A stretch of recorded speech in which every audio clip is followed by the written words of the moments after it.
Hi, and welcome back to Beans and Bezels. Trafford is a new microbrand founded by Nathan Trafford. They're based in the United States, but they have roots back in the United Kingdom. This is their debut release, and it's quite an interesting one as it's a themed watch. This watch is inspired by the story of three European race car drivers from the 1930s, William Grover Williams, Jean-Pierre Wimille, and Robert Benoist. Their story goes beyond the racetrack as they were recruited to the Special Operations Executive (SOE) to carry out secret missions within Europe leading up to the Second World War. These watches are primarily automotive inspired, but have subtle nods to the double lives led by these three men. Themed watches are usually a hit or miss for me, and more miss than hit. I find most of them filled with cliches or requiring an unreasonable amount of flexibility from my imagination. This SOE Roadster is easier for me to accept and appreciate, as the watch itself is designed very well.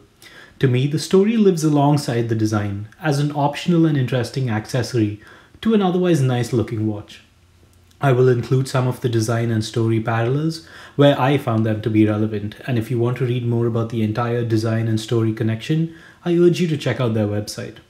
These watches will go live on Kickstarter in a week or two, with prices starting from as low as $250 going all the way up to $350 and $450 depending on when you join the campaign. I will review this watch assuming that you're able to grab one of them between $250 to $350. So let's check it out.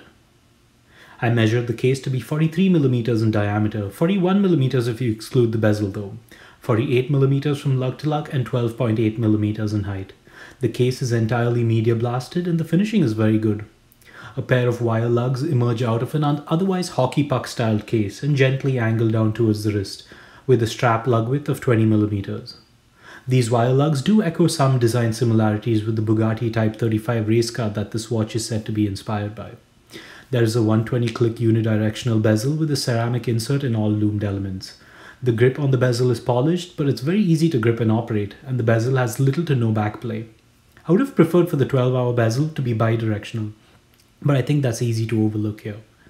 There is a push-pull crown at the 3 o'clock position with the Union Jack engraved onto it to echo some of the British design themes of this watch.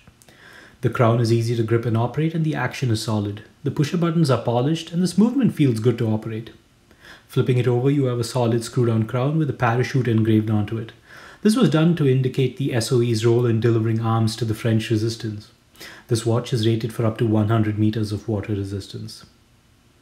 This watch is offered in 3 different dial options, one for each of the 3 drivers.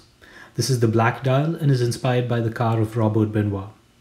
The base of the dial is black with matte grey racing stripes that run vertically down the dial. I think this looks great, and the alternating textures between matte and gloss works really well here. I noticed a few dust particles on the dial and a little smudge above the D letter on the logo, but these aren't visible to the naked eye, and this watch is an early stage prototype. There is a slope chapter ring that serves as a tachymeter scale with white printing on a black background. On the dial surface, you have a minute track that uses alternating small ticks for the milliseconds and larger white ticks for the minutes. The quality of printing here is good. You then have applied indices that are polished stainless steel and are accompanied by loomed white marker pips. Again, impressive finishing for a watch that costs about $250. Above the short 6 o'clock index is a circular date window that has a red background with white text. I've grown to appreciate high contrast date windows if they're executed well, and I like this one as I did on Van Dag's watches too. There is an elapsed time minute counter at the 9 o'clock position that has a black background, white markers, and a painted white hand. The finishing is good here. The 24-hour sub-register at the 3 o'clock position has a metallic texture with raised markers and an orange hand. I think this looks great, and the big 24 printed on the dial conveys the race car theme very well, while also indicating that it is a 24-hour register. I did notice some printing anomalies on the 24 text though. The handset may be my favorite aspect of this watch. Both the hour and minute hands have painted black sides and a thick white strip of lume running down the middle with an exposed tip on each end. This makes it very legible while also providing enough surface area for generous amounts of lume. The finishing here is great.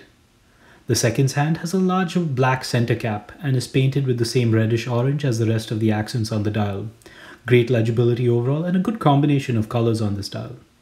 I think the finish on this prototype isn't perfect, but for the $250 price tag, I think it's definitely within reasonable expectation.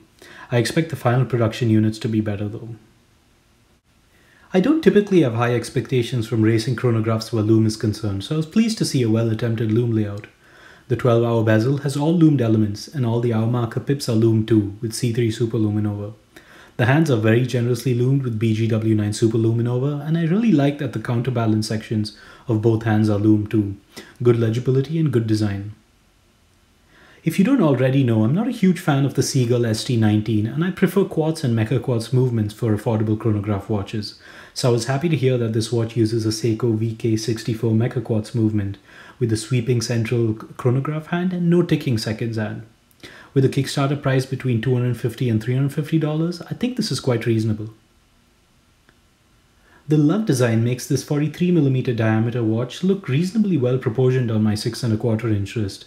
The lug-to-lug width of 48mm also helps it stay within reasonable limits, and the height of around 12.8mm is well balanced on my wrist. But this watch is exactly as tall as it reads, given its hockey puck-like design. I'd say that the dimensions will work for most people, and I'd be comfortable recommending this watch for wrist sizes 6 inches and above.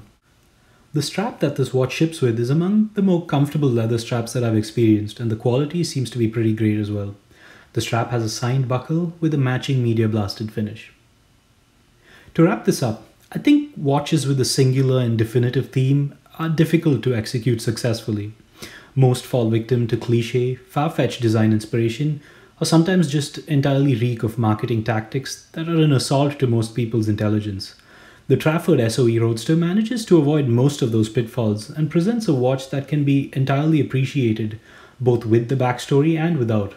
And I think that's the key element here. If I were to buy this watch, I'd buy it because it's a good-looking watch, and there's an interesting story attached to it. The watch on its own is well designed, well built, and reasonably well finished. This prototype is almost 90% there, which makes me believe that the final production units will be very well executed. The $250 to $350 early bird prices seem quite reasonable, and depending on how much money they need to bring this to life, I think they'll be quite successful. As always, thanks for watching, and don't forget to check out my other reviews in the link below.